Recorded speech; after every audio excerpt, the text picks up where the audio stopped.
Muy buenas tardes a todos. Bienvenidos a Roca Madrid Gallery para celebrar una nueva sesión del ciclo Maestros de la Arquitectura, que pretende dar a conocer la parte más humana e inspiracional que se esconde tras la figura de diversos arquitectos de nuestro país. En Roca estamos muy comprometidos con la arquitectura y con el diseño, y por ello a través de los Roca Galleries organizamos eventos como este para poder acercar al público a este sector.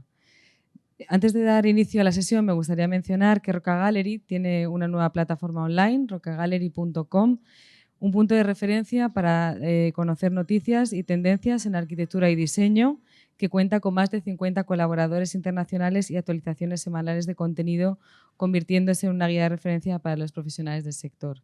Os animo a que entréis en la página web y sigáis las redes sociales y así también poder conocer las últimas actividades de todos los galleries. Y bueno, volviendo al evento de hoy, tenemos con nosotros al galardonado arquitecto Manuel Gallego, que ha sido premiado 2 veces con el Premio Nacional de Arquitectura y además ha recibido la Medalla de Oro de Arquitectura. Y bueno, pues hoy conoceremos las razones que lo impulsaron a dedicarse a esta vocacional profesión y haremos un recorrido por su trayectoria. Y sin más, dar paso y dar la palabra al arquitecto Santiago Fajardo, comisario de este ciclo organizado por Roca. Muchas gracias a todos por su asistencia y espero que disfruten de la sesión. Gracias. Bueno, pues muy buenas tardes. Hoy tenemos el honor y la satisfacción de contar con la generosa presencia de nuestro maestro Manuel Gallego Jorreto, a quien la presentación de Elisa acaba de establecer los perfiles fundamentales de su obra, que esperamos conocer en profundidad en la tarde de hoy. Este orensano de Carballino, que nace en el 36, se hace arquitecto en el 63 y empieza a trabajar con De la Sota, yo creo que dos años después, ¿no? Dos o 3 años. En realidad después. antes. Pero después, en realidad antes. De estudiante. Vale. De estudiante, bien. Y después de estudiante igual. Después de estudiante, bueno. Ha sido profesor de urbanismo, ha sido arquitecto de los servicios provinciales de urbanismo del Ayuntamiento de La Coruña, profesor titular de urbanística y tutor de proyecto fin de carrera también, y como profesor invitado pues ha pasado por las universidades de Madrid, Barcelona, Navarra, Sevilla, Málaga, Coimbra, Múnich, y desde el año 2002 catedrático del Departamento de Proyectos de la Escuela de Arquitectura de La Coruña. Es autor de obras tan relevantes como el Museo de Bellas Artes, el Complejo Presidencial de Santiago, el Museo de las Peregrinaciones, el Museo de Arte Sacro de la Colegiata, maravilloso, la Facultad de Ciencias Sociales, las casas de Carballo y de Corrubedo, en fin. Como ha dicho Elisa, tiene el Premio Nacional de Arquitectura por su obra del Museo de Bellas Artes y más recientemente, como Premio Nacional de Arquitectura 2018, a toda una trayectoria con un argumentario que a mí me interesa destacar, porque yo creo que establece un retrato bastante fiel de la personalidad y la obra de Manuel Gallego. El jurado reconoce los más de 50 años de trayectoria profesional de Gallego Jorreto, resultado de una arquitectura comprometida con su Galicia natal y caracterizada por un diálogo honesto entre los materiales tradicionales, los oficios y la modernidad, que ha desarrollado una arquitectura que va desde la vivienda unifamiliar en pequeñas localidades gallegas como Corrubedo y Oleiros hasta proyectos emblemáticos. Manolo Gallego sostiene que la arquitectura es la creación de un lugar para usar y para vivir. Mira que es difícil y hay tantas definiciones como se han establecido para la arquitectura, pero yo creo que esta es una definición perfecta. Hoy vamos a cambiar un poco el formato habitual, que yo creo que también lo iniciamos ya con ocasión de la visita de Carme Pinós, para entrar en nuestra charla, nuestra conversación de esta tarde, después de haber visto primero algunas de las obras de Manolo Gallego. Es decir, yo creo que los arquitectos hablamos fundamentalmente a través de las obras, aunque naturalmente en ese discurso cabe también muchos apéndices que son inaccesibles para el ciudadano corriente, en lo que trataremos de profundizar después. De manera que, si os parece, empezamos a pasar las imágenes de los 4 proyectos sobre los que Manolo nos va a apuntar algunos detalles de interés. ¿Empiezo yo? Empiezas. Me cuesta trabajo, no sé si se me oye. ¿Se me oye? Sí. Se oye más, ¿no? Sí, sí. Se te oye bien. Me cuesta trabajo empezar porque estoy muy fuera de sitio, en el sentido de que estoy como si ayer fueran hace 50 años o hace 30 y yo estoy despistado, ¿no?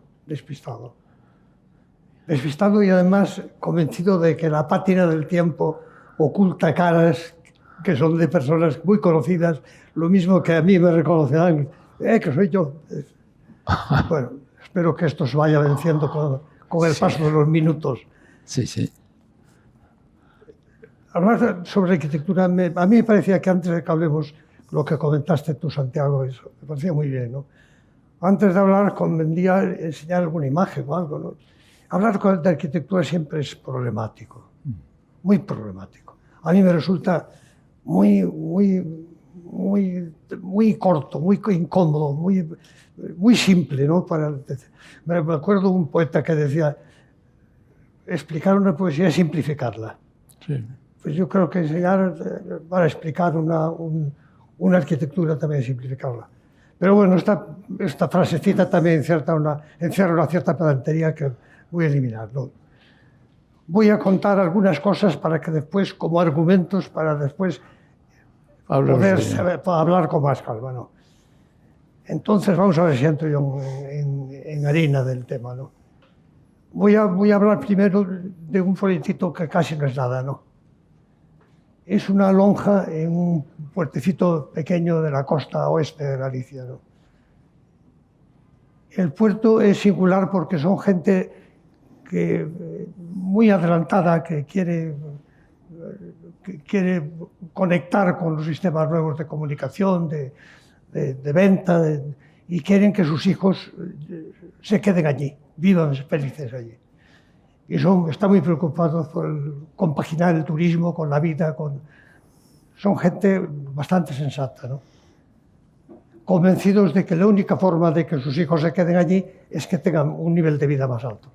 Bueno, intento de este marco que hago para situar este pueblecito mínimo, un municipio muy pequeño y un pueblecito mínimo, pues tienen un puertecito que salvó de una catástrofe y se lo dieron como premio, hicieron un puerto, y estaba en hacer una lonja. Bueno, y me enseñaron a hacerla encima de un puerto, ¿no? Y ahora entró en el proyecto. ¿Qué es una lonja? Me pensaba yo, ¿no? Tengo que cumplir los requisitos oficiales de una lonja. A mí me parecía que una lonja es simplemente un sitio para ponerse de acuerdo, es una cruz en el suelo para intercambiar un mercado. Y entonces hacer una construcción encima de un puerto a mí me parecía fatal, porque una arquitectura maravillosa es la de un puerto, y montar una casa encima de otra casa es muy redundante, ¿no? Entonces se trataba de hacer lo mínimo que flotara y que permitiese utilizar aquello para lonja y el día de mañana para ver unas regatas o para lo que sea. Incorporarlo, un artefacto que se incorporase al muelle. Por eso hice eso que está ahí. ¿Está allí o está aquí? Está aquí, ¿no? Está allí. Sí, está en ambos. Bueno, simplemente es una cosa es como un contrapeso. Detrás tiene mucha masa y delante vuela para equilibrar el peso de atrás y no transmitir momentos donde está anclado, que son los pilotes en el mar, vamos. La lonja no era nada. pero yo quería que fuera menos. Por mi gusto sería eliminarla por completo casi, ¿no? Pero la lonja resulta que, como es un sitio tan maravilloso y hay una vista tan espléndida de una montaña, que es el Monte Pinto, toda de piedra, pues, y una playa enorme, pues se transforma en un mirador. Pero lo mismo que es un mirador, desde fuera es una referencia. Entonces digo que yo quería que no fuera nada porque en aquel sitio no debía haber nada absolutamente. Es lo mínimo. Bueno, entonces hice esto. Paso las... Tienes aquí, si quieres, para sí, pasarla. Está encendido, la derecha. Yo creo que es esta, ¿no? Eso es. Había que... Es muy sencillo, pero yo creo que para centrar este tema está bien, ¿no?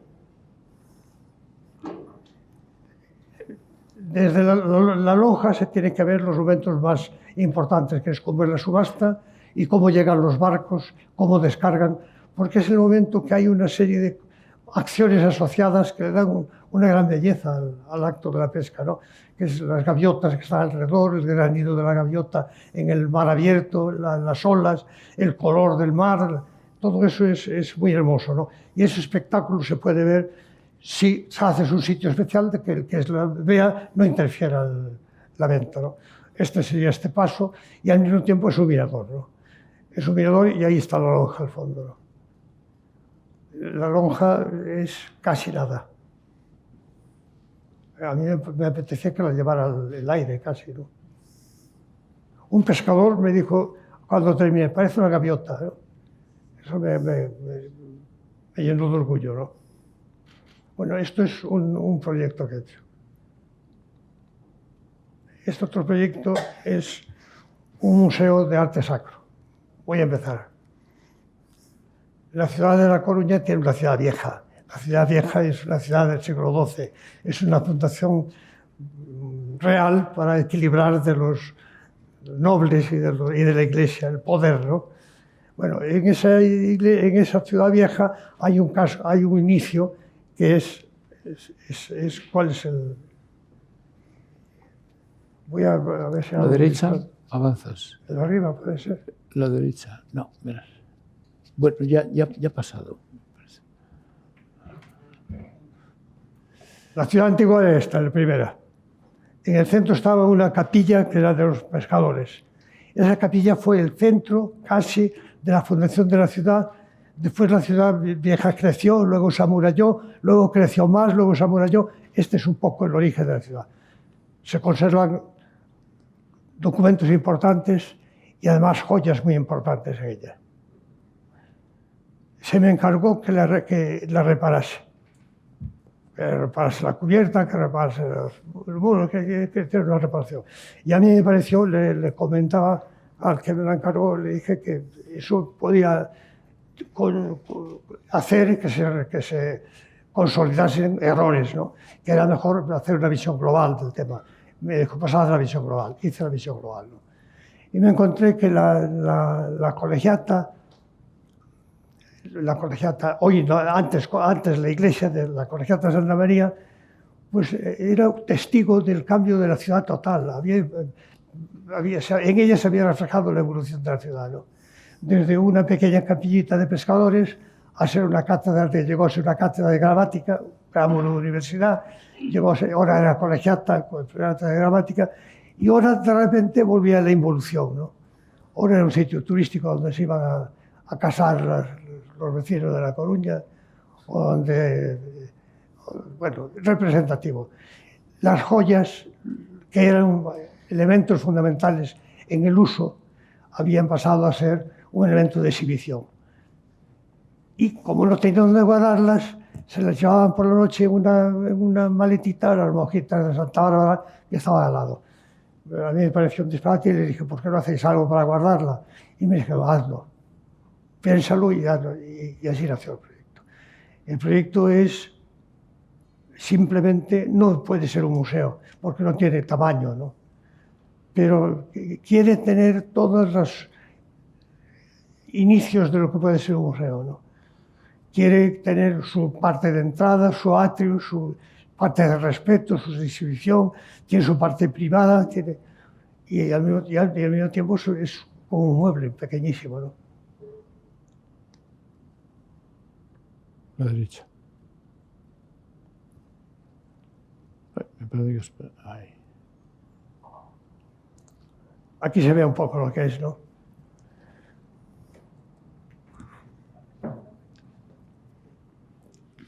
Esta es la colegiata, restaurada actualmente. Antes esto era un cementerio, pero con las pestes, historias, se llenó, se colmató, en fin, pasó toda la historia de la ciudad. Y hoy día estaba esto tapiado, se había desvirtuado. Yo me hice un estudio, cuando le mandé este dato al ministerio, le hice un estudio viendo cómo el edificio había cambiado a lo largo del tiempo, pero cada tiempo correspondía a una ciudad diferente. Había una relación entre los cambios y el cambio de la ciudad. Y había una relación entre el uso y la forma. Eso me parecía que era muy atractivo. Y lo estudiamos, lo estudié, me pareció bien. Y ahora había un solarcito aquí enfrente, y este solarcito es lo que va a ser un museo. Es una cosa como ridícula pensar que es un museo, ¿no? Se ve claramente que la única forma de utilizarlo es ganar en altura, ¿no? Y se ve también que no cabe una escalera. Se ve también que esto es una sola escalera. Entonces el museo es una sola escalera, ¿no? Y también se ve que lo importante es que no roben las joyas, porque si no lo dejábamos. Las dejábamos donde están, iban con su maltita, las hojitas que están al otro lado, ¿no? Entonces, en las ventanas, la más grande, el grauco más grande, no podía caber la cabeza un caco. Tenía que ser muy esbelto para que se colara por allí, ¿no?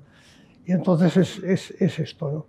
Entonces, resultaba emocionante dentro de esta cosa tan pequeña y tan lógica, introducir ciertos elementos, ¿no? Como es el conseguir que el espacio se agrandase dentro. El conseguir que se agrandase porque rompí las aristas y había luz por las aristas. Se agrandase porque el tratamiento del espacio fuera único. Que de ser, en lugar de una escalera, fuera un cofre de guardar joyas, ¿no? Y que las joyas se guardasen contra un terciopelo en la pared envolvente del terciopelo, ¿no? Que tuviese una conexión inmediata con la presencia de la iglesia.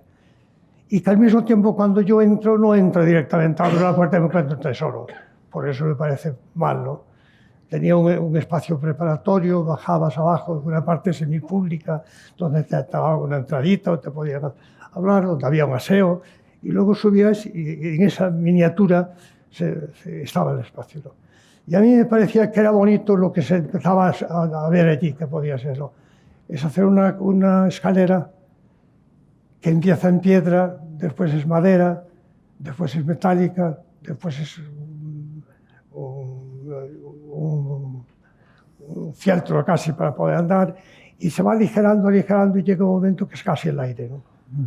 Y eso podría ser un argumento que me interesaba, con lo cual empezábamos a ver que el proyecto, por una parte, tiene que tener, me lo planteaba con una racionalidad muy grande, por lo menos que todo tenga sentido, que todo se pueda explicar, y al mismo tiempo siempre pretendiendo algo que podría ser imposible, ¿no? Como pues aquí, que no es que se vaya a hacer aire, ni mucho menos, pero que parece un argumento para un edificio grande que podría ser, ¿no?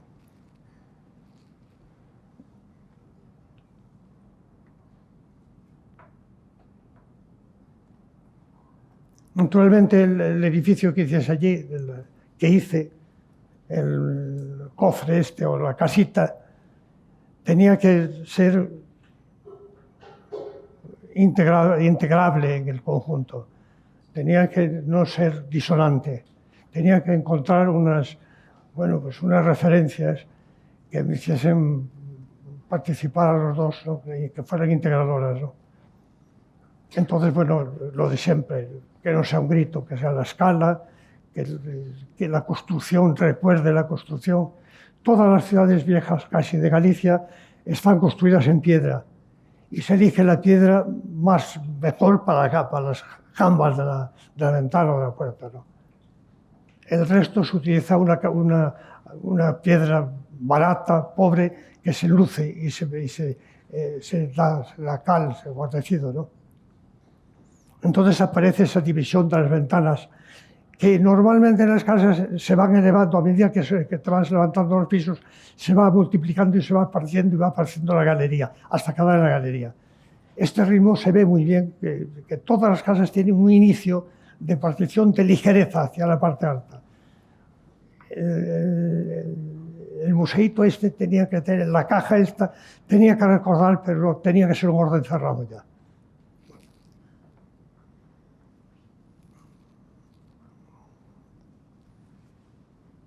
Bueno, el hecho de que no quepa la persona, el hecho de que se pueda ventilar, el hecho hacía ya sugerir la utilización de materiales que no solamente se llevasen como amigos, sino que al mismo tiempo utilizarlos como complemento, ¿no?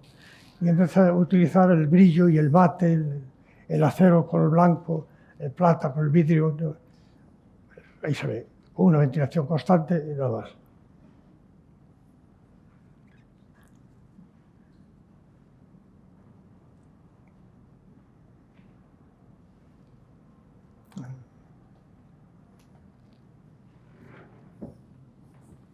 Se entra aquí, esto es todo piedra, se baja, es la parte donde hay el control, se entra todo madera, se sube, aquí una vuelta, se entra dentro, escondida está la entrada y ya se la presencia de todo el volumen. Y luego ya es metálico, metálico con la moqueta.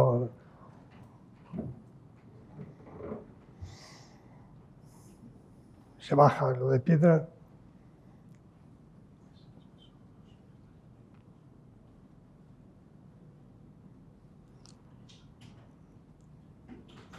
Aquella vuelta de arriba esconde, o de abajo, de ese lado, esa vuelta esconde la subida, ¿no?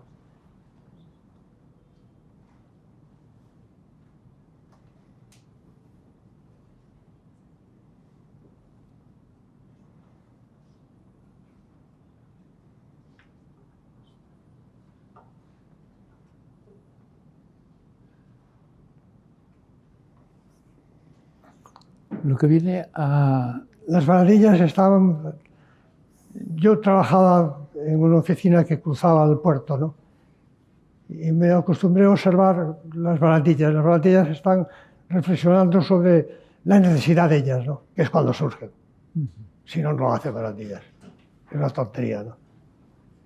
Pues los barcos, lo que se mueve y puedes caerte al agua, sí que tienes que echarte mano. Y están pensando el grosor, el tamaño, cómo enlaza con la pared, cómo se suelta, cómo tiene inercia. Eso lo digo para nuestra conversación. Iba a decir que la pequeña escala no desmerece naturalmente el grado de interés que hace posible que resulte una pieza verdaderamente virtuosística en tantos detalles, ese profundo conocimiento de los materiales. Seguro que tuviste el detalle también... es lo que te entretiene, porque yo no... El detalle si no es una tontería, ¿no? Pues lo haces pensando, luego teorizas y dices, un detalle debía estar resuelto lo mismo que el edificio, ¿no? Pero en el fondo es porque te entretienes, te divierte. Sí, sí. Te divierte y empiezas a cogerle cariño al material. El material empieza a dominarte, ¿no? Y el valor... Y allí fue el tubo de hierro. Pero en este, por ejemplo, va a ser la piedra, ¿no? Y la chapa, ¿no? Son cosas que te van... muchas veces te da un poco de bochorno, ¿no? Porque dices tanto detalle, pero no, yo creo que no debe dar... No, luego me alegro de hacerlo, ¿eh? Porque me divierto mucho, además. Claro. Bueno, esto es los señores debían de venir aquí y contarlo ellos. Esto es el Museo de Bellas Artes de La Coruña. La directora de museos y el arquitecto encargado, bueno, pues casi lo cuentas, yo no sé si lo sabré contar, ¿no? Bueno, el tema es que el convento de capuchinas está aquí. Y el convento de capuchinas en la ciudad de La Coruña lo colocaron a las afueras de la ciudad. Y a las afueras de la ciudad, ¿qué hay? El matadero, el ejército, la prostitución, estaba todo. Y allí apartaron, fuera del mundo, fuera de la ciudad, se pusieron las monjitas, las pobrecitas allí metidas, ¿no? En un sitio del mar muy bravo, que se lleva al malecón todos los años, ahí estaba, ¿no? Y eso aguantó todo el tiempo hasta que se hizo un plan de reforma, de arreglo. Esto está todo. Había tanta marginalidad ahí, en todo el sentido de la palabra, que se saneó. Se cortó, se abrió, que corra el aire y se hicieron bloques, ¿no? Todo. Y justo en el medio quedó el convento de Capuchinas. Y no solo eso, sino que el convento de Capuchinas era así.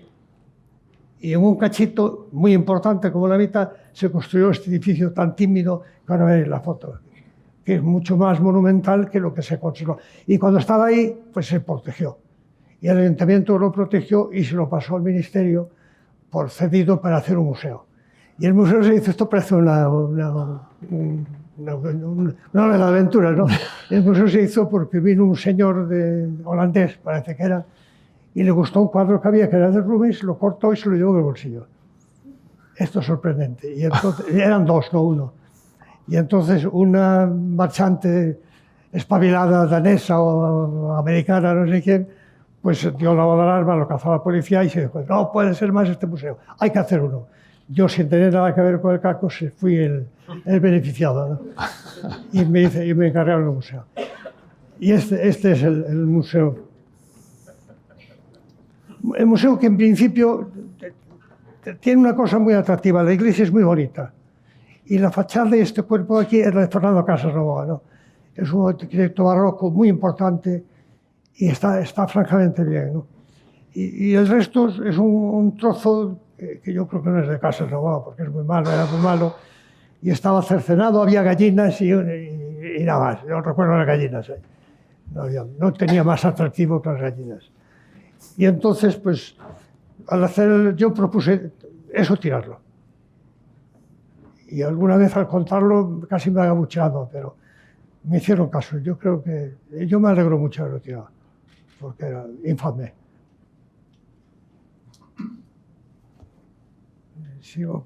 Bueno, aquí está lo que queda del antiguo convento. Es esto. Y continuaba el jardín. Y esto es las viviendas, el proyecto tímido que os digo que se hizo en lugar del centro. Bueno, está visto que quiero pasar la misma siempre, ¿no? Bueno, lo que se salva es esto, ¿no? Una iglesia espléndida, que al principio lo queríamos meter dentro de lo museable, porque no tiene culto, pero por cosas de politiqueo se cortó y se quedó ahí. Pero tiene la puerta preparada para lanzarse, ¿no? Y luego salvar el primer tramo, ¿no? Y la construcción del edificio tenía que hacerse con lógica sobre esto. En un momento, año 80 y poco, ¿no?, en que los museos estaban cambiando. Yo me he visto los museos del mundo que pude, ¿no? Pero estaban cambiando porque se hacía museo de todo, ¿no? Y no se sabía bien lo que era. Yo lo que sabía es que era un edificio muy complejo, que era un edificio público, con espacio público intenso, que servía a la ciudad ofertando espacios que no tienen cabida en la ciudad y que tenía que tenerlos. Y al mismo tiempo es un centro de difusión, un centro de investigación, conservación, exposición, etcétera, etcétera, etcétera. Yo no sabía cómo me costó mucho trabajo, ¿no? Me pareció que la forma que podía aglutinar todas aquellas formas que eran nuevas y que cada una tenía su expresión era una retícula. Y sobre esa retícula ir poniendo cosas y quitando cosas. Y conseguir que aquello fuera un espacio público, porque fundamentalmente era una estructura pública, era un espacio público. No puedo ya pasar rápidamente todo. Esto sería una caricatura del museo, ¿verdad? Estas hormiguitas, sería la gente que viene, se mete en lo que no es, y aquí está y es todo como una plaza, un espacio público, que tiene cualificados algunos espacios para algunas cosas.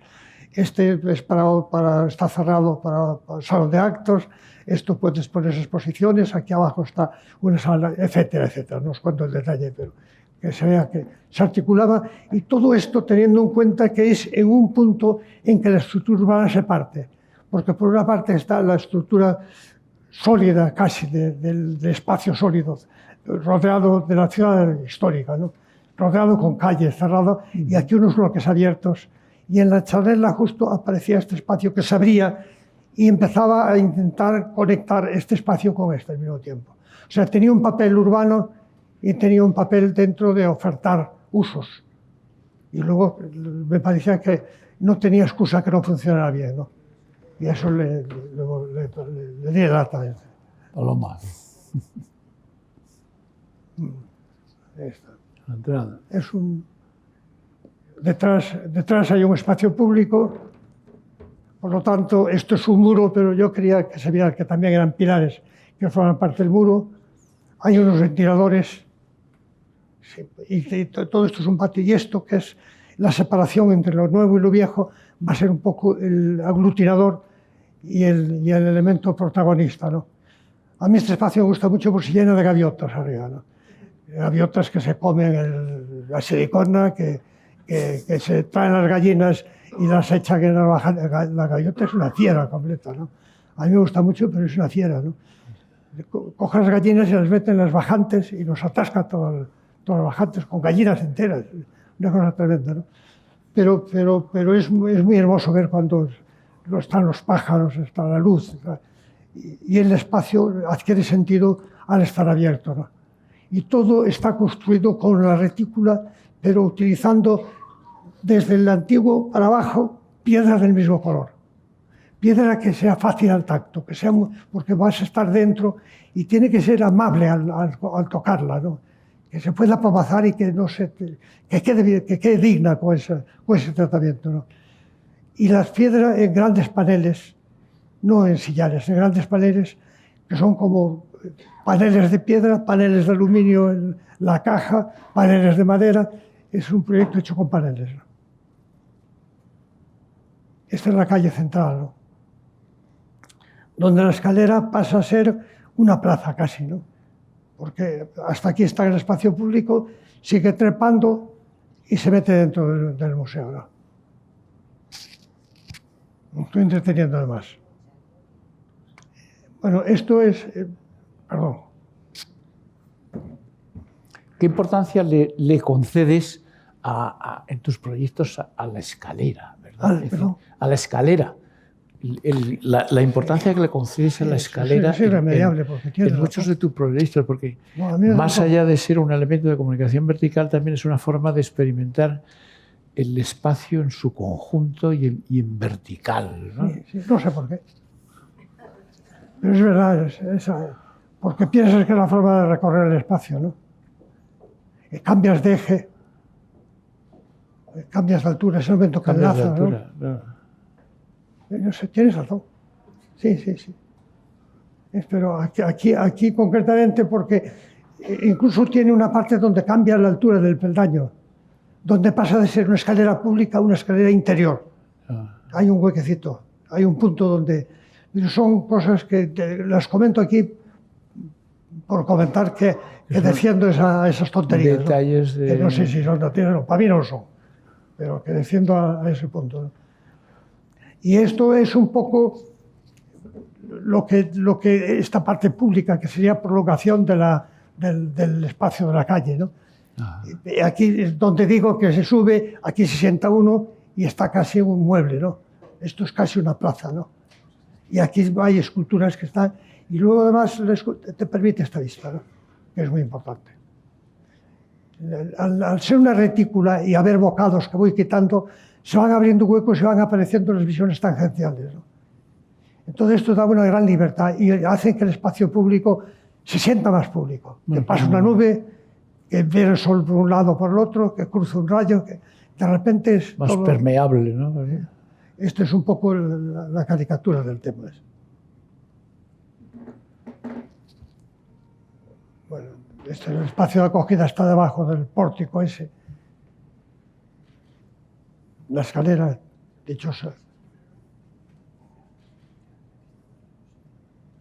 Y el salón de actos al fondo, porque en el fondo aún quedan restos de un resto histórico, ¿no? Esa presencia parecía que es lo de Fernando Casanova, la iglesia. Está al fondo, ¿no?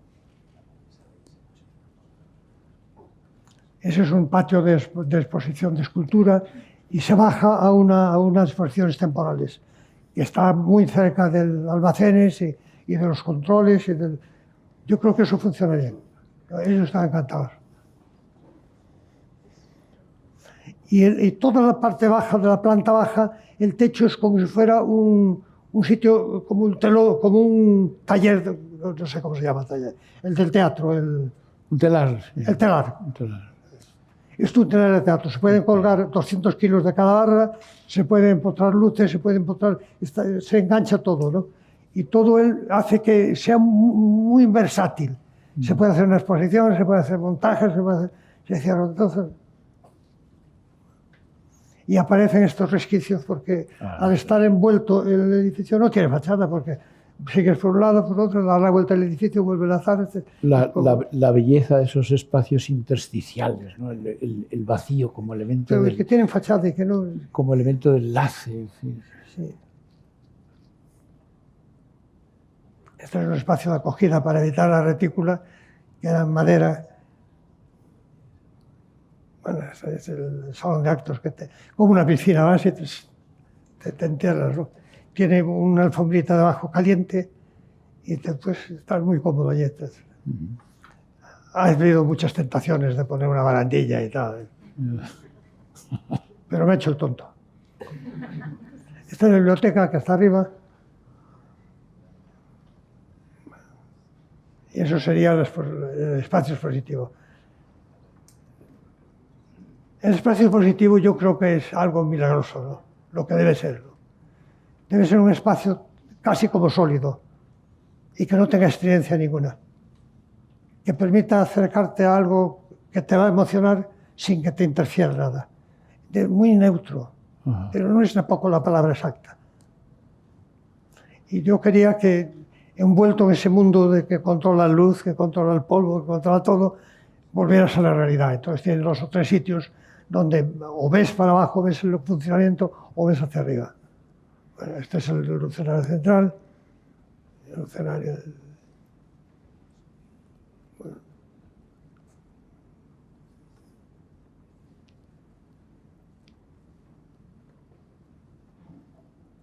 Es una caja de un panel que no es el Robertson porque está al lado del mar, ¿no? Es de aluminio.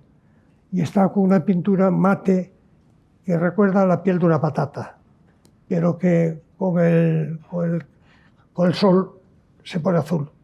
Se refleja en las nubes, el cielo, ¿no? No es una pintura. Y entonces la hace tolerable, porque eso sería intolerable. No, que sea parda, tirando a azul, tirando más brillante, que sea un color matizado, ¿no? Y se ven los lucernarios, el lucernario central, la calle del otro lado, se ve la importancia del lucernario, ¿no? Y cómo encima de Casas Novoa se hiló muy fino y se le puso mucha línea horizontal que al mismo tiempo se hizo brillante, ¿no? Para distraer y dar la secuencia, para que no pesara y se volviera a aplastar al pobre Fernando Casas. Ya lo trato con plena confianza. Aquí se ve cómo se retranquea. Esta es la fachada de Fernando Casas. Bueno, si quieres, lo dejamos. Sí, ¿cómo vamos de tiempo? Bueno. Puedo hacerlo rápido si quieres. Venga. Muy rápido. Rápido, siguiente. Presidencia, complejo presidencial de Santiago de Compostela. Voy a hablar 3 minutos y lo paso todo muy rápido, ¿no? En esta finca estaba el Instituto Geográfico Catastral. El Instituto Geográfico, por circunstancias de tecnología y de crecimiento de la ciudad, aquí no puede estar. Este es el Instituto Geográfico, esta es la finca del Instituto Geográfico. Entonces, se está buscando un espacio para el presidente por seguridad, porque estaba en sitio infame, y en el Parlamento me lo nombran a mí. Lo digo para que no es partidario, es de Parlamento. Yo lo expliqué en el Parlamento. Y hacer un sitio que pueda trabajar y al mismo tiempo una vivienda para el presidente. Y me encuentro que es una colina. Y yo me encontré con algo que me fascina mucho, que a mí las colinas de Santiago son tan monumento como la catedral, ¿no? porque consecuencia del azar o de lo que sea, o antiguos castros o lo que sea, han quedado libres de vegetación. Y son como montañitas pequeñas que dan una relación de lo construido y la naturaleza que ha unido al cosido de las calles, de las callejuelas, de las rúas, que se van formando rueiro, da una personalidad extraordinaria a Santiago. Por lo tanto, sin hablar más del tema, para mí era un crimen. Entonces yo tenía que hacer una construcción que no destruyera la colina. ¿Qué es una construcción que no destruye la colina? Que tiene que tener la altura máxima de un árbol doméstico, de un manzano, de algo que no sobresalga de la colina y, si es posible, que no interrumpa la línea de la colina.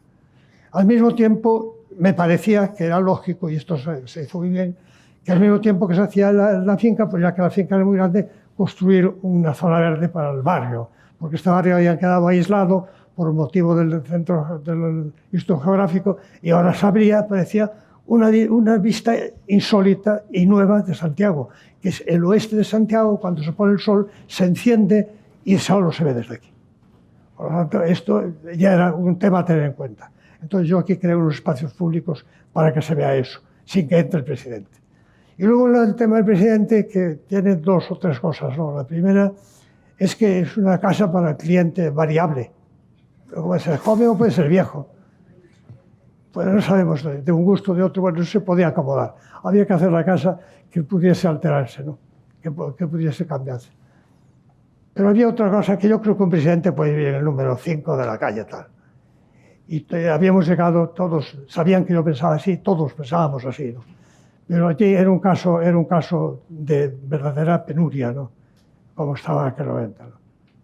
Y además habían cogido un zulo al lado, otro al lado, o sea que era verdad que había peligro, ¿no? Había que hacerlo aquí. Pero lo peor es que al hacer una colina decían, en la parte alta.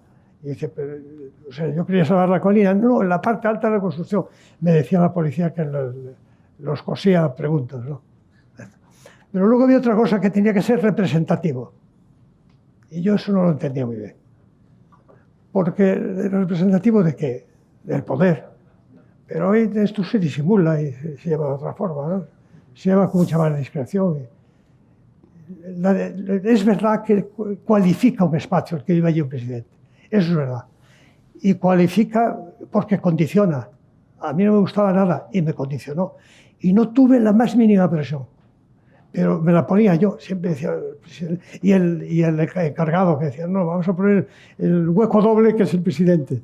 Él es siempre un poquito más grande de todo y más gordo, ¿no? Bueno, el tema es que cómo hacerla representativo algo. Yo pensé que lo más lógico era darle la vuelta, ¿no? Que el que se va allí se sienta representado. Y se va allí y se siente representado, se encuentra que aquel espacio tiene un aire conocido.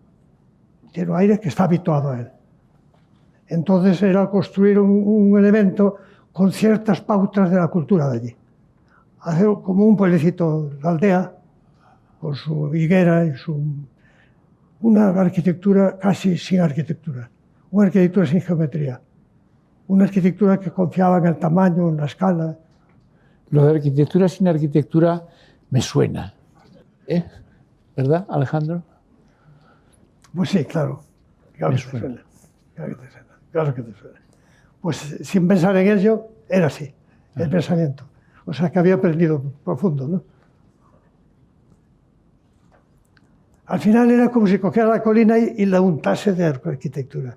Pero nada más que untarla, muy ligerita, como una rebanada de pan con mantequilla. Muy ligera, ¿no? Bueno,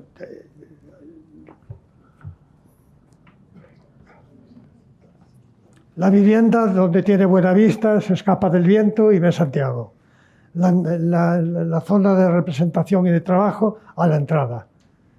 A la entrada, que tiene una serie de espacios, que esto era un robledal, una carballeira, esto es un emparrado, esto es un pozo de musgo y con agua, y todo son cosas que tenemos allí de muchas formas.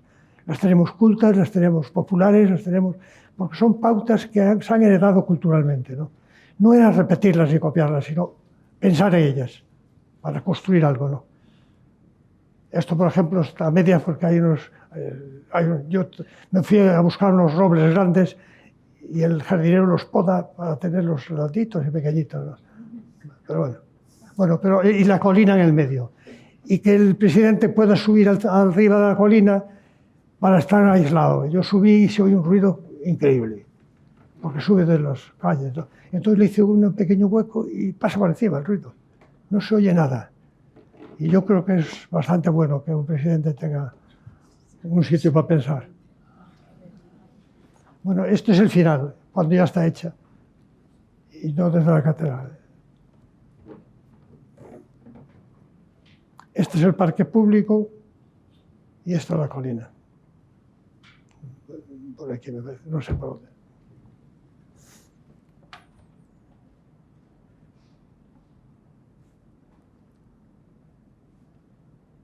Bueno, esto ya os lo conté, lo paso.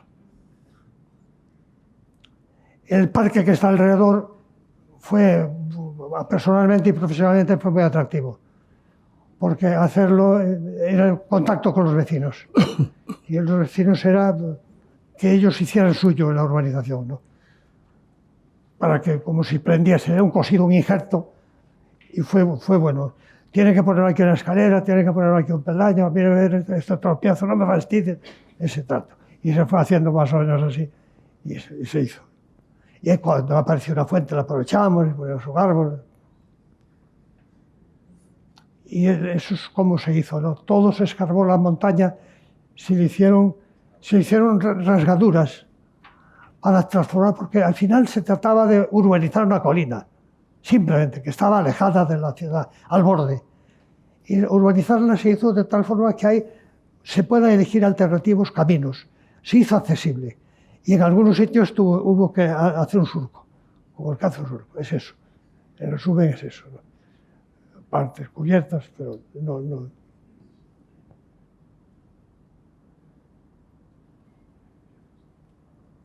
Esto es lo que se hizo, que te comentaba. Desde aquí se ve la fachada de Santiago, igual que desde la casa del presidente.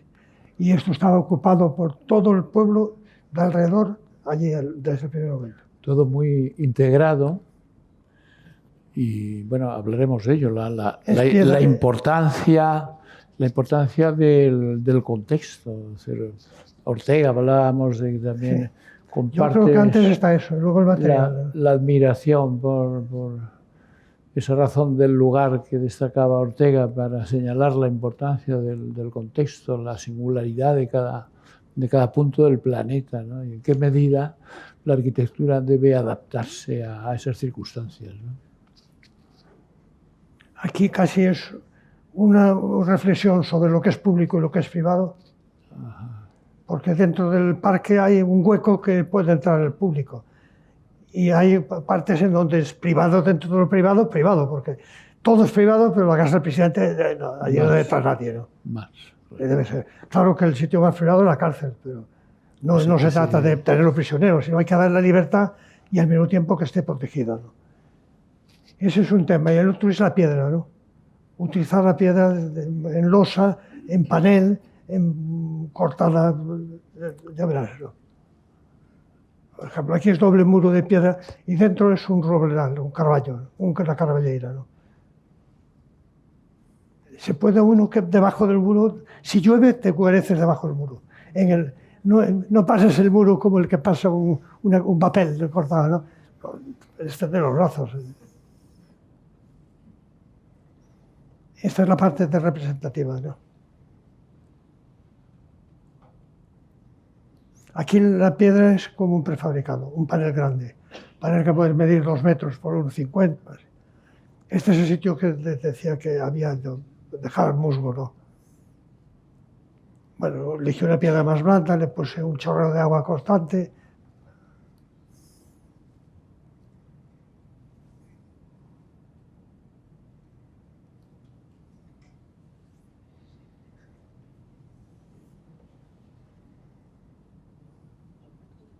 Esta es la casa del presidente ya, con la piscina, ¿no? Pero cómo se reúne efectivamente. Es que está en la misma cota que el hostal de los Reyes Católicos y la Plaza del Obradoiro. La plataforma. O sea que tú te asomas allí y yo pensaba que de noche se iba a ver como el Guiñol salir a Fraga desnudo, andando por allí, meterse en la ducha y volver al otro lado y todo el obradoiro viendo la evolución del presidente, ¿no? O sea, se veía claro que lo digo de broma, pero me preocupó. Y la forma de evitarlo es hacer como hacen esos insectos, ¿no? Que echan la tierra delante para hacer la trampa, ¿no? Todo el césped tiene una montañita muy ligera que se sube. De tal forma que con un poquito que crezca la hierba, eres invisible, no te caza, ¿no? Invisible. Bueno, lo de la tostada y la mantequilla, ¿no? Sí.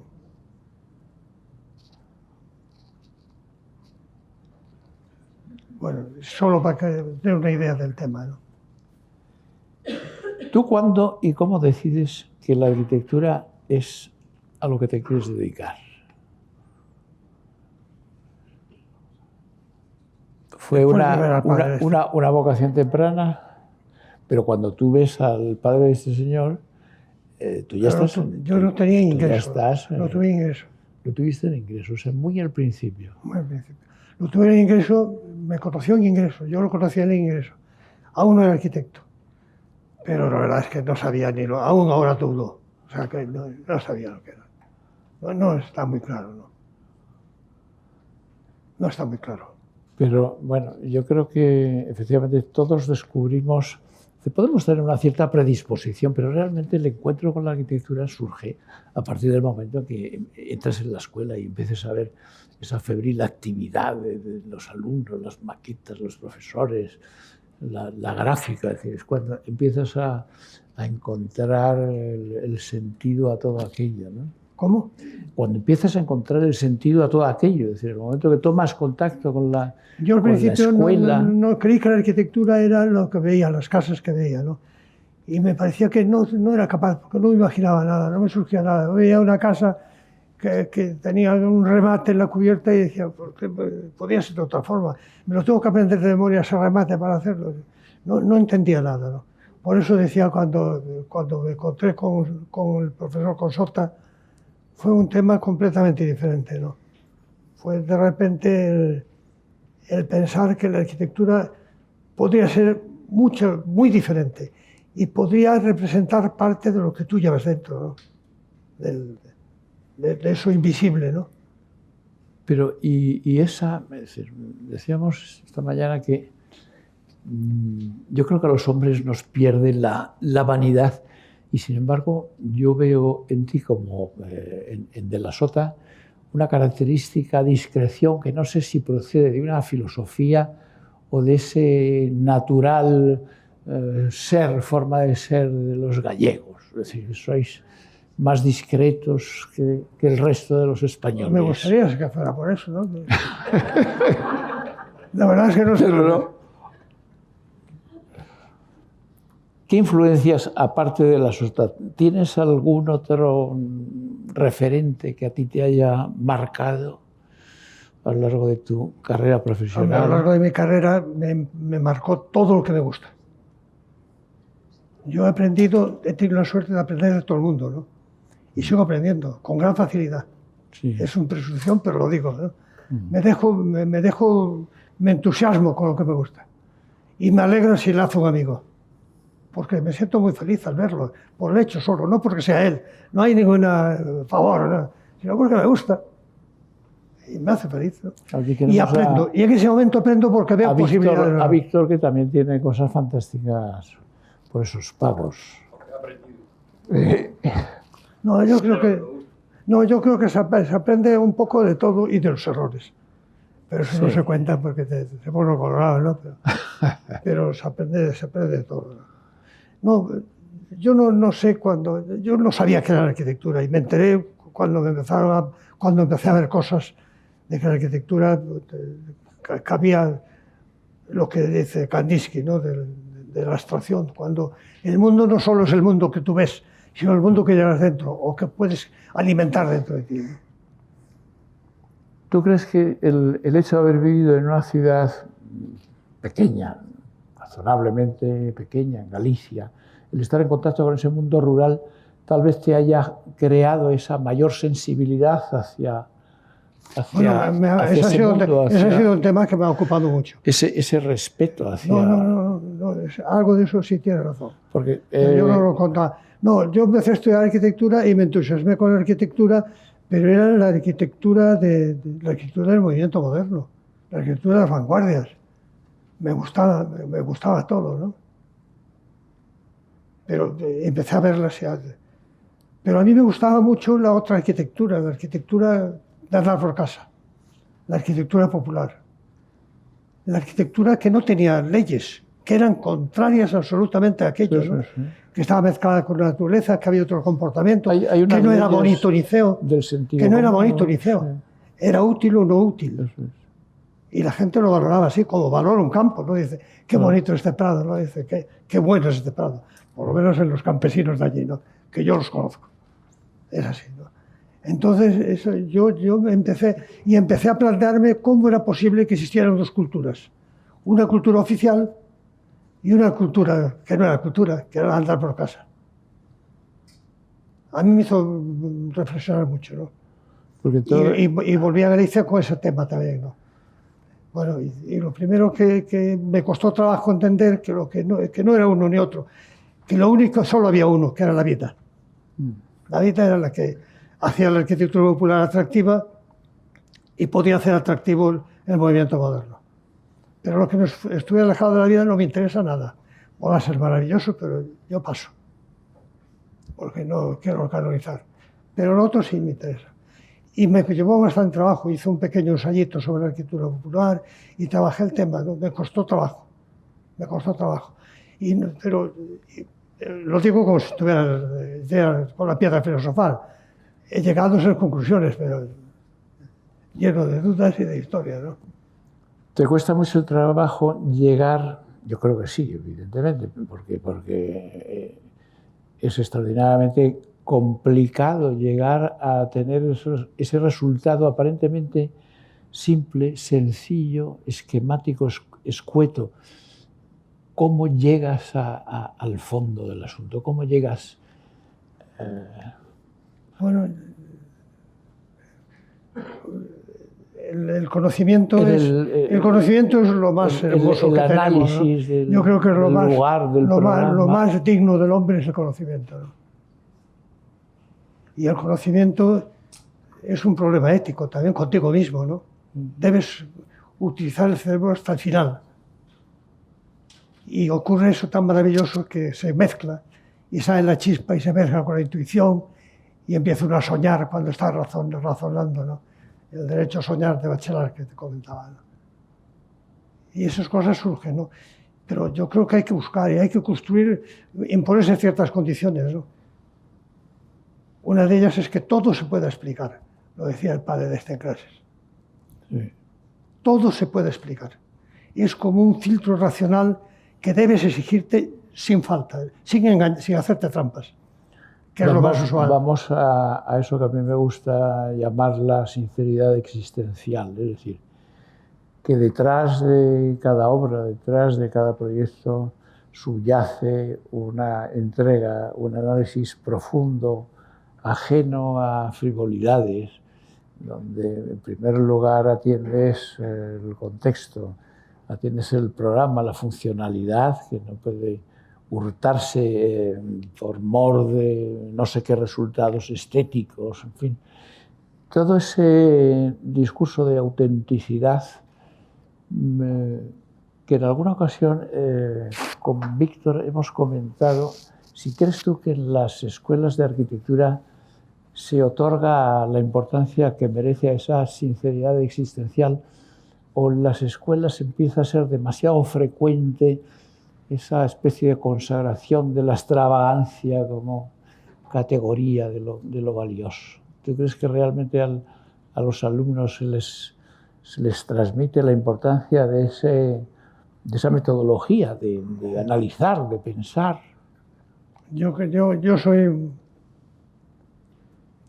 un poco vehemente en lo que te voy a decir seguramente, ¿no? Pero, venga.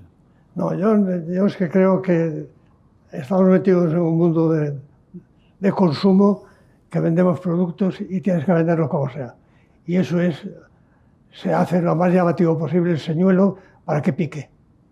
Para que pique o para que se venda, para que entre honestamente en ese juego, ¿no? Yo creo en otros valores, ¿no? Creo en valores del individuo, creo en el valor del vivir mejor, mejorando su experiencia del espacio, de forma más digna, ganándose esa dignidad con su comportamiento, sintiendo el espacio de otra forma. Yo creo que la arquitectura también crea ambientes, no solo es el uso mecánico, sino crea tiempos determinados a cada espacio para vivir de una forma. Y esos tiempos son matices que calibrar, ¿no? Eso no es lo extravagante o no lo extravagante. Eso es unas visiones sensibles de tu mundo interior, que no las llevas dentro, quiero decir, son para hacer, pero vamos. Es que todo lo que digo, me gustaría adelantar algo, ¿no? Todo esto no es un mérito, es una forma de ser. Todo esto es simplemente un disfrute de la vida, de esta forma. O sea, con eso le quitamos la cosa que es que me siento un poco ridículo yo aquí. Y sin embargo, el ofertar posibilidades de vida, el construir el mundo para que pueda vivirse mejor, yo creo que eso ilusiona a cualquiera, ¿no? Sin duda, sin duda. Y además... ¿Y por qué no lo podemos hacer si lo podemos hacer? Podemos hacer que el mundo sea más bello, podemos hacer que el mundo funcione mejor, incluso que funcione físicamente, que no funciona la mitad de las veces, ¿no? Que hay una cosa de oficio y de funcionamiento que falla también. Pero puede ser mucho más bello, puede hacer mejor a la gente, puede ser que sean más dignos. Puede evitar muchas catástrofes y puede hacer mucha gente feliz, ¿no? ¿Y tú crees que podremos ser capaces de persuadir a... Claro, vivimos una sociedad extraordinariamente mediatizada. ¿Tú crees que los arquitectos seremos capaces de convencer de que hay unas posibilidades de hacer las cosas Yo creo que sí, con el ejemplo y con la educación primaria, que son las cosas fallan. El ejemplo es imprescindible porque hasta ahora el arquitecto eludía estos temas en gran medida, no todos, ¿no? Yo aprendí de todos ellos que no eludían, o sea, no quiero presumir, ¿no? Pero no es el tema, ¿no? O sea, yo creo que la arquitectura no se valora. No se valora. Y cada vez menos. Y yo me sorprende porque ahora se ponen trabas de ordenanzas, de normativa, de tal, que es como si se olvidase uno que aquello es para vivir mejor. Que no es nada más que eso, ¿no? Y que el vivir mejor requiere educarse y ser sensible a ciertas cosas, claro. Y luego hacerlo y valorarlo. Pero además ahí tocas un tema que además a mí me parece que es un contrasentido, porque fíjate que frente a esa hipertrofia normativa que padecemos, que nos aplasta en ocasiones, la cantidad de documentos que hay que producir para justificar el cumplimiento de esto, del otro, de demás allá, choca diametralmente con esa especie de liberalismo a ultranza en el que se apoya esta libre mercado de la libre competencia. No hay reservas ya prácticamente de actividad, todo es accesible a cualquiera, mientras demuestra que es capaz. En fin, Seguramente si se analizase críticamente los temas, si se desarrollase la crítica, las cosas cambiarían, ¿no? Analizar racionalmente una arquitectura, porque parece que falla o porque parece que no falla, y aceptar dentro de la crítica la visión poética, ¿no? Que seas capaz de decir, no, es que esto además tiene otros valores, tiene estos, sin temores. Yo creo que eso podría poner las cosas más en su sitio, ¿no? Yo creo que sí, que esa posibilidad de orientar la mirada del ciudadano contribuiría también a crear ese conocimiento, ese espíritu más crítico en el mismo, de cara también a los procesos de transformación de la ciudad, porque claro, vivimos también, lo hablábamos esta mañana, que el cambio climático está aquí y hay unas respuestas que, en fin, muy probablemente lleguen tarde, pero que son ya inevitables a producir dentro de la ciudad. De sensibilidad ecológica, por llamarlo de alguna forma, simplificando, ¿no? Ajá. Ese tema es de las cosas más serias que tenemos hoy día, ¿no? Que pueda aunar más un pensamiento en una dirección, ¿no? Yo pienso, vamos, me parece. Otra cosa sobre la que me gusta tratar es el cambio en los modelos de trabajo. Es decir, este ciclo de maestros de la arquitectura persigue reivindicar precisamente y destacar, poner en valor esa forma de trabajar del estudio pequeño, del hombre que piensa, que escribe antes de hacer una raya, que analiza el lugar, que analiza las necesidades de su cliente, y que tienen unos colaboradores pequeños. Es decir, cuando vivimos un momento donde todo parece conducirnos hacia esa oficina multidisciplinar, con una extraordinaria capacidad de respuesta.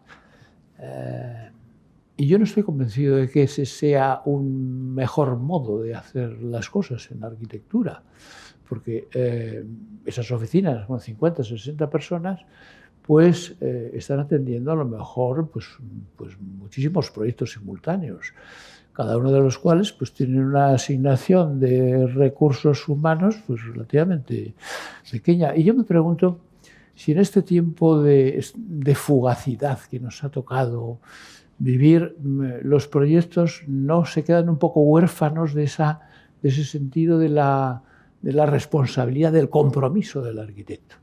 Es decir, ese compromiso que caracteriza vuestra obra, esa relación absolutamente íntima y personal con todo eso. Sí, en cierto modo tiene su lógica, ¿no? Porque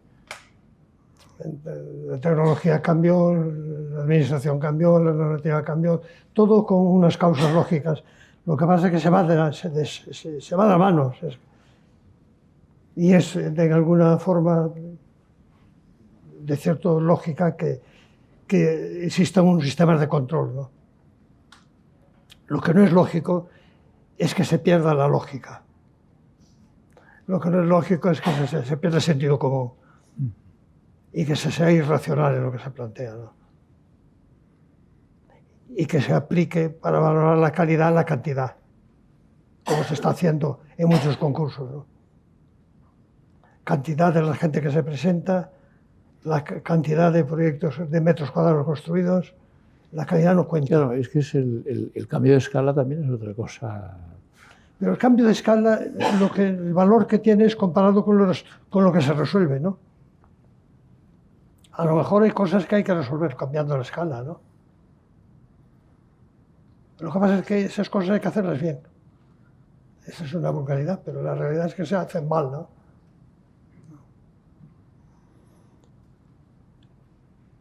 La tecnología, tú tienes ordenadores en el estudio, claro, pero seguro que conservas tu tablero. Sí, con muchas cosas encima, ¿no? No, cambio de tablero, no. Ahora cambio con una facilidad tremenda porque está todo vacío, ¿no? Pero cambio de tablero con frecuencia. Pero lo digo también un poco pensando sobre todo en los jóvenes y esa casi... No, existe un fetichismo por lo nuevo. Cierto fetichismo, esa dependencia de las máquinas que no dejan de ser una herramienta. Y que muchas veces te incapacita. Ayuda. Pues sí, porque yo creo que el dibujo es una herramienta de pensamiento, es decir, esa relación de la cabeza con un papel, a mí me parece que es absolutamente no inevitable, sino deseable que se produzca. ¿No te parece? Y yo creo que se sigue produciendo. Yo creo que se sigue produciendo. ¿Encuentras alguna... Es decir, desde los principios de Vitruvio, ¿qué crees tú? ¿Cuál podría ser el trivium, quadrivium de nuestro tiempo No sé, en la arquitectura? no sé decirte. No se me ocurre. No sé. Hombre, yo diría, más allá de la arquitectura, que probablemente sea tecnología, turismo y medio ambiente. Turismo. Yo creo que sí. Ya lo de el movimiento de masas por todo el mundo, es decir, eso es una cosa absolutamente tremenda e inevitable y que va increciendo. Yo creo que llegará un momento que no se podrá mover o no. Bueno, puede ser, o que Yo nos creo que estemos sí. moviendo en otras galaxias, por otros Porque sitios, tropezarás ¿no? con otros, seguramente. No, porque lógicamente es destructor eso. Es el uso destructor, ¿no? Sí, sí, sí, sí. No lo sé. No lo sé. No sé si hasta qué punto es. Se está produciendo una colmatación de las ciudades, de muchas áreas de las ciudades, como consecuencia de las riadas de visitantes. Hombre, yo creo que las ciudades hoy día no se sabe lo que son, ¿no? Exactamente, ¿no? Ya desde hace muchos años se está diciendo, ¿no? En los años 60, los clásicos como el Lefebvre y eso hablaban de ello, ¿no? Es el hecho urbano, la realidad urbana, pero que la ciudad en sí, difusa, varios centros, articulados, collage, ¿qué es? La informacional, todo. La ciudad es un mundo. Y yo creo que cada vez que estamos con la arquitectura, cada vez que nos enfrentamos a la arquitectura, estamos pensando en la ciudad. Y no debemos eludirlo, ¿no?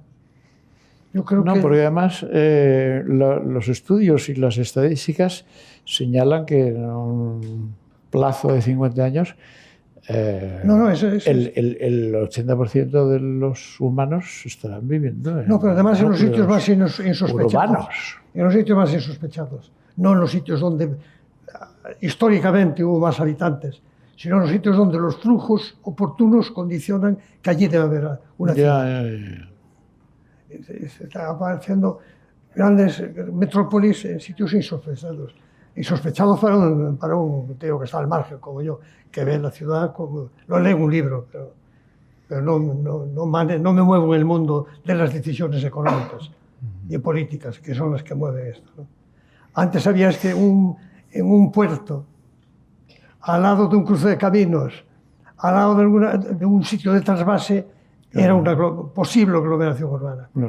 Hoy es un fenómeno nuevo. Y además con una escala asombrosa, que nada tiene que ver. Y la ciudad, ¿qué tiene que ver?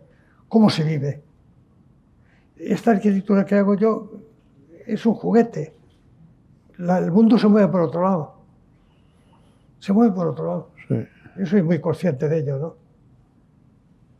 Sin embargo, yo creo que el que flote en el aire, como está flotando la gaviota esa que está volando ahí, pues está bien.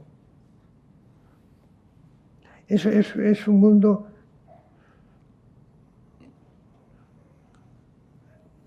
Yo me considero incapaz de entender la ciudad, ¿no? Me apasiona ese tema, ¿eh? Es un organismo vivo, complejo, extraordinariamente complejo, como la vida humana. Sí me ha enseñado mucho. Me ha enseñado ese concepto de la forma móvil. Porque a mí me gusta mucho por los pintores, por Palazuelo, por ejemplo, ¿no? La familia de formas, la traslación de una forma a otra, la relación entre la forma y la energía, las familias, todo eso lo entiendo. Pero no lo había entendido también como cuando hablo de la tendencia de una ciudad. La tendencia de una ciudad es una forma que se está moviendo en ese instante y se está transformando. Sí. Y eso en arquitectura es muy importante, porque tú puedes ser elemento detonador con una construcción de tendencias nuevas. Tú cuando haces arquitectura puedes alterar el ambiente de tal forma que condiciones el que aquello que se va moviendo hacia un lado se pueda mover hacia otro, que pueda cambiar de tema. Yo creo que eso es muy, muy atractivo. Es entender un poco la situación en que estamos, ¿no? La evidencia del cambio. Pero el hecho en sí, el control de la zona urbana, yo no lo sé, no lo sé. Reconozco mi... Es un tema que me interesa mucho. Sí, sí. Yo no sé si el público tiene alguna curiosidad que quiera satisfacer, alguna pregunta, aprovechando la extraordinaria oportunidad de tener esta tarde con nosotros a Manuel Gallego.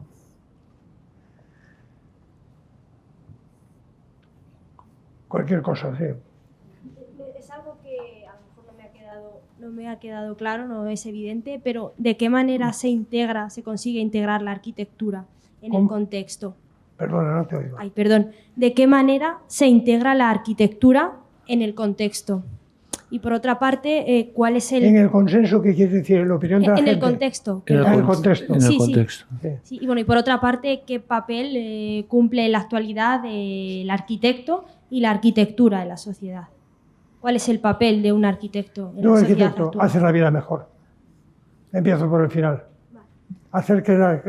Hacer que las cosas sean mejor que lo que son. Y por lo tanto que la gente puede vivir mejor. Que va desde que no haya ruido cuando abre la ventana hasta que de repente diga qué maravilla, cómo entra el sol aquí. O qué bien se está en este sitio, qué tranquilidad. O que puede estar feliz con sus hijos o con su suegra. ¿Entiendes?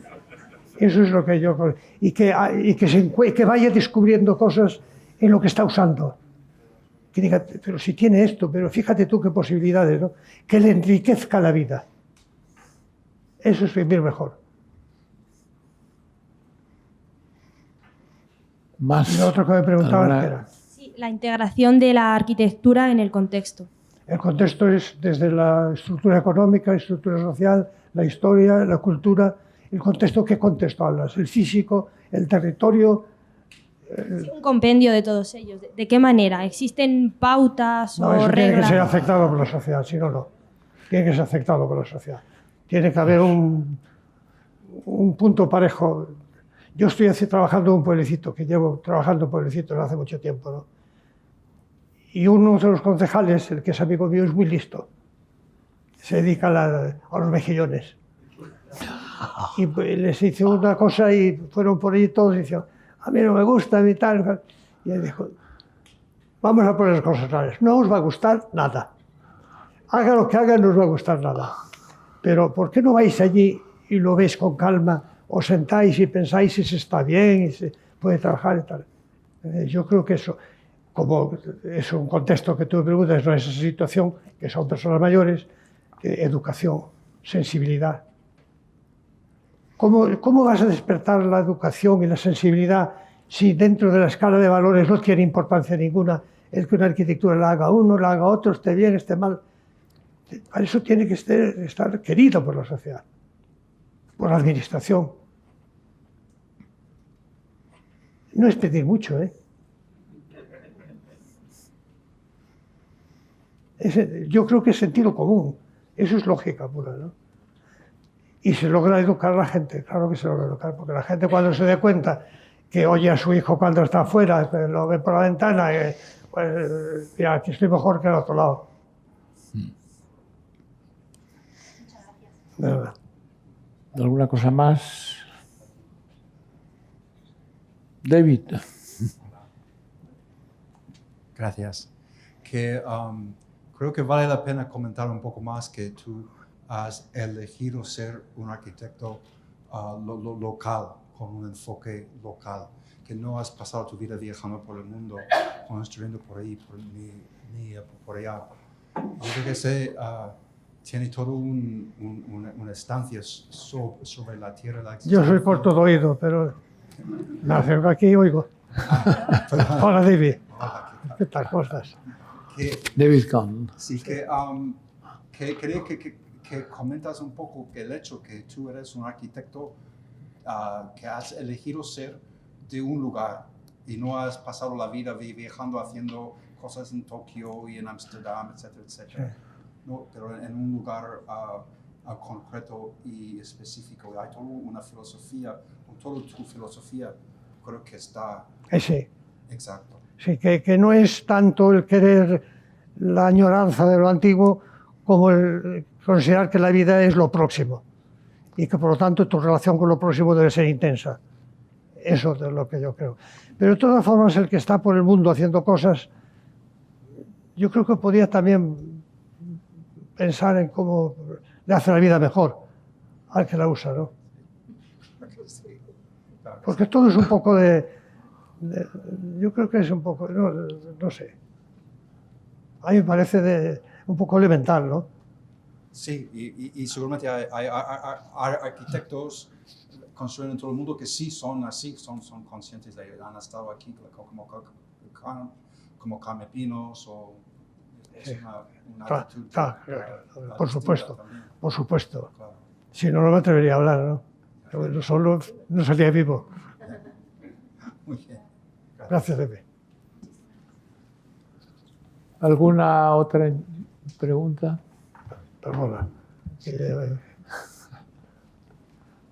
Aquí, perdone. Yo quería saber si podría desarrollar un poquito más lo que quiere decir con que los arquitectos podamos explicar todo lo que hacemos. Sí.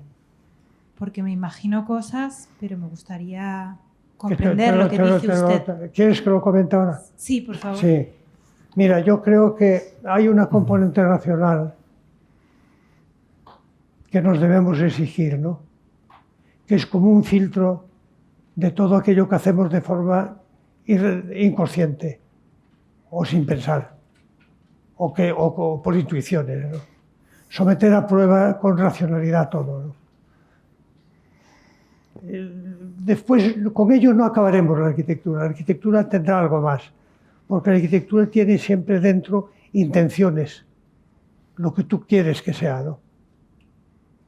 Y esas intenciones a lo mejor no las cuentas no las puedes con tanta precisión y de forma tan concreta, ¿no? Pero yo creo que debemos exigirnos el poder explicar todo para evitar las tonterías y además para utilizarlo nosotros como norma para autocorregirnos, ¿no? De autocrítica. Pero la arquitectura, siempre que tú quieres ser objetivo y racional, no lo eres, porque eliges, decides, opinas, pero de una forma inconsciente, ¿no? Y tú lo sabes cuando te analizas, ¿por qué has tomado esta decisión? Porque me he dejado llevar. Yo creo que la estructura racional debe ser el soporte sobre el que construimos toda la poética de la arquitectura. Y sobre esa estructura racional que nos da argumentos básicos, fluyen y aparecen otras ideas que se añaden, como ocurre casi todo, ¿no? Unas encadenadas con otras se van formando, ¿no? Y vas construyendo todo el contenido que forma tu manera de pensar o el edificio que estás haciendo, ¿no? Por ejemplo, yo creo que muchos edificios que he hecho que racionalmente era indudable aquello que yo decía, se podía hacer de muchas formas, lo que racionalmente estaba claro, ¿no? Y sin embargo, en el momento de hacerlo, mi biografía, mi experiencia anterior, el cariño que le tengo a un material, las posibilidades de un material, ha cruzado muchas posibilidades que he decidido de nuevo. Y en eso a lo mejor hay recuerdos, imaginación, ¿entiendes? Eso no es, pero la estructura básica es absolutamente racional. Racional, sí. La intuición también, es decir, después de tantos años, también tienes alguna intuición que, aunque tú sigas metodológicamente el criterio de racionalizar absolutamente todo, no vuelves también de alguna manera sí, a esa... Sobre todo lo que crees, lo que no te preocupas. Me decías hace un momento, ¿tú qué te pasa con la escalera? Yo lo he anotado, sabes que te lo digo ahora. Ha pasado ya un ratito y hemos hablado de las cosas, ¿no? Claro. Lo he anotado. Eso es volver atrás. Es estar siempre lo mismo. Sí. Al final en la vida estás casi siempre lo mismo. En 2 o 3 cosas. Pero bueno, también el vocabulario de la arquitectura, fíjate que se construye con muy pocos elementos. Puedes llegar a... Yo creo que son las relaciones que es lo que nuestro cerebro parece ser que sigue haciendo de viejo, ¿no? Relacionar. ¿Qué es, en cierto modo, la metáfora poética? Sí. Sino unas relaciones inesperadas, ¿no? Es el enlazar una cosa con otra, el buscar conexiones nuevas, el entrar en el mundo a penetrar en él, ¿no? A descubrirlo, ¿no? Yo creo que anda por ahí algo. Estoy de acuerdo contigo. ¿Alguna cosa más? Bueno, no sé si te contesté. Bien. Bueno, agradecer una vez más a Roca y a Santiago Fajardo estos invitados tan magistrales y tan estupendos que nos traen y que nos hace disfrutar estos buenos momentos. Yo, que he seguido muy de cerca todo lo que ha hecho el maestro, noto, no sé si será verdad o no, que se percibe una arquitectura de autor. Es decir, hay unas constantes que aparecen siempre, la barandilla, las escaleras, la luz, en fin, muchas cosas, la, diríamos, sencillez dentro de la complejidad de la propia, el material, muchas cosas, ¿no?, que son características a lo largo, y yo creo que están presentes, que no estoy muy seguro de lo que estoy diciendo. Pero dicho esto, quería preguntar que dentro de esta arquitectura de autor, ¿cuál es el papel del usuario, tanto como individuo, como colectivo, ya sea una institución, un ayuntamiento o un encargo, diríamos, reducido de una vivienda unifamiliar? ¿Cuál es el papel del usuario, y más ahora en esta sociedad llena de populismos, donde parece que las grandes masas y las grandes opiniones tienen una interferencia muy importante dentro de nuestras vidas y, por supuesto, dentro de la arquitectura? Entonces, en esa obra que, insisto, me parece muy significativa y muy clarividente de una forma de pensar, ¿cuál es el papel del usuario que se le asigna en cada momento? Es muy bien el tema para pensarlo. Yo creo que el usuario es el creador de la arquitectura, el co-creador de la arquitectura, ¿no? Él la va a descubrir y la va a usar. Y va a hacer que algo sea una vivienda o que algo sea algo. Lo que descubre allí, lo que vea, su capacidad de inventar sobre lo que tiene, ¿no?, sobre lo que le dan. Esto tiene unos límites, claro, no quiere decir que se pida, porque la deformación más... lo que digo yo es un poco demagógico, ¿eh? Pues se puede interpretar como voy a decir ahora, ¿no? También se puede interpretar que se puede hacer asambleariamente una... ¿Qué ponemos aquí? Pues un váter. No, yo creo que aquí un pasillo. No, eso no tiene sentido, ¿no? No tiene sentido. Pero sí, el usuario es más exigente, a mi juicio. Debe ser más exigente y más conocedor del tema. Y debía exigir que le enseñen. Porque no hay derecho que los grandes conjuntos para vivir, las cosas públicas, sean tampoco, no sé si poco, pero con resultados tan poco fértiles, ¿no? Y yo veo, por ejemplo, en Hispanoamérica, mucha de la arquitectura que se ha hecho, la evolución que ha sufrido es asombrosa, ¿no? Porque sale de todo, cambia la ventana, cambia el color, cambia el otro. El proyecto es como una mínima infraestructura sobre el que añadirle cosas, como bricolaje constante. Bueno, si esto está pensado y está programado y se dan facilidades para ello, me parece bien como experiencia, y me parece bien. Lo que me parece inútil es hacerlo bien, que lo destruyan y lo hagan mal. Es una estupidez, ¿no? Por eso yo creo que es un tema de educación y de consejo. Pero el usuario, cuando hago algo, pienso en las posibilidades que le voy a dar, que descubra él. Que no se lo voy a decir tan claramente, pero que existan, ¿no? y creo que debe ser exigente. Sobre todo exigente con lo que es, volvemos a lo de antes, ¿no? Con lo que es razonable. No exigente porque la quiera disparatadamente de otra forma, ¿no? A mí me parece. ¿Alguna más? Sí. ¿Qué tal? Bueno, realmente es sorprendente pues toda su visión que tiene de... Te oigo mal, perdona. Realmente sorprende pues, su visión, su obra, lo particular que es y lo fantástica que es, ¿no? Y sorprende el carácter local que tiene en cuanto a materiales, en cuanto a colores, en cuanto a tratamiento.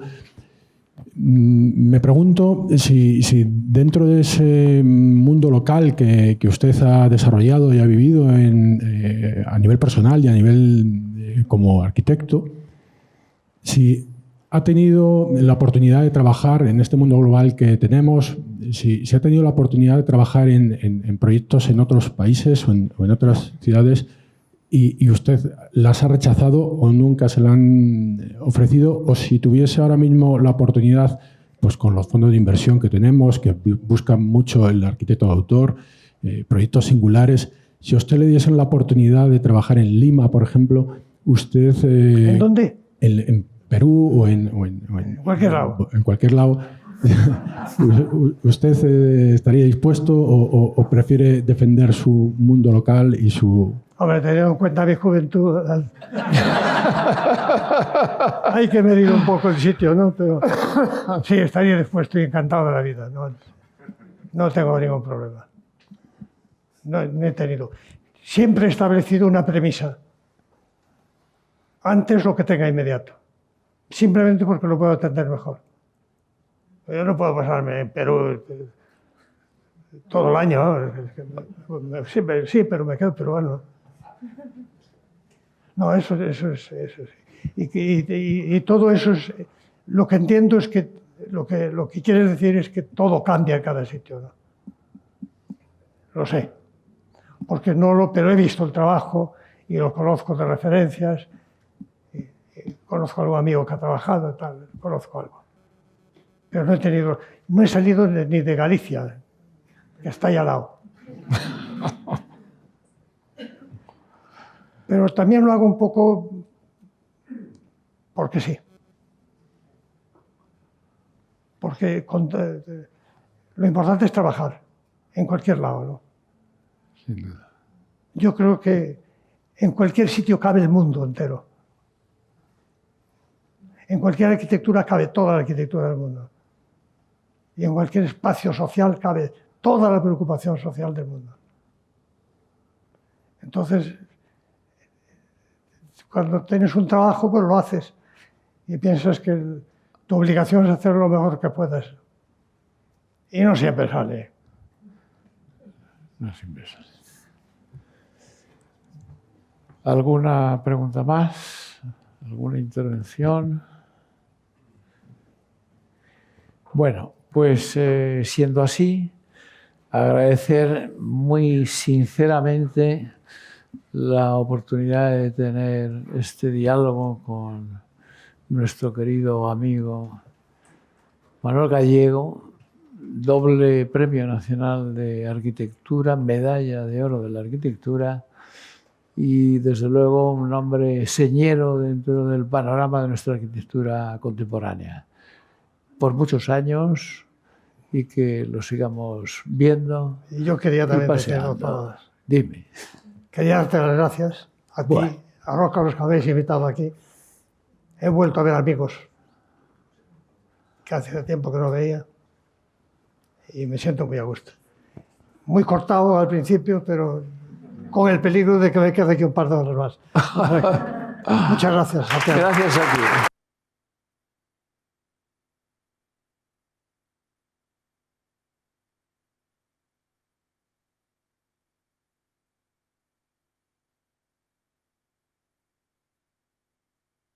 Me decía que había estado a punto de no venir. Dice, pero no me arrepiento de haber venido. ¿Eh? Eso es un...